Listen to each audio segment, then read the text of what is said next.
posibleng maharap sa patong-patong na kaso ang isang Koreano na inaresto sa Maynila matapos kasi ireklamo ng isang babae dahil sa pambubugbog umano.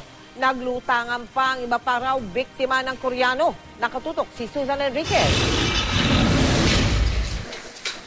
Ito ang video ng aktual na pag-aresto ng Manila Police District at DSWD Manila sa Korean national na si Byung-Hyuk Kim, suspect sa abduction at pananakit umano sa isang babae sa loob ng 9 na araw. Naaresto ang suspect matapos magsumbong ang 23 anyos na biktima na si Leia, di niya tunay na pangalan sa DSWD Manila. Kwento ni Leia, ipinakilala raw siya kay Byung na isang kaibigan. Mabait naman daw ito kaya nakapalagayan niya ng loob. Pero hindi raw niya inaasahan ng pambubugbog ng suspect sa kanya. Ang masama pa, ikinulong daw siya ng 9 na araw. Gusto ko makita yung anak ko, Lord. Tulungan niyo ako. Lagi ko pinagpipray sa kanya.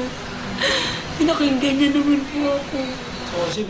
Dahil sa bugbog na maga ang mukha at mga mata ni Leia, bukod sa tatamong mga pasa sa katawan. Bukod sa kanya, 2 babae pa ang lumutang para ireklamo ang Korean National.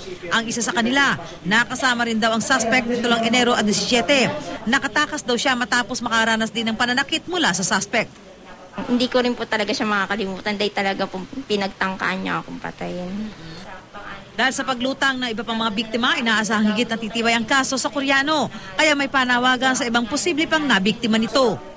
Lumutang na kayo kasi nakita niyo naman yung halos mamatay yung tao, yung huling-huling na biktima niya, itong si April, para mas lalong dumami pa, tumiba yung kaso na isasampa natin.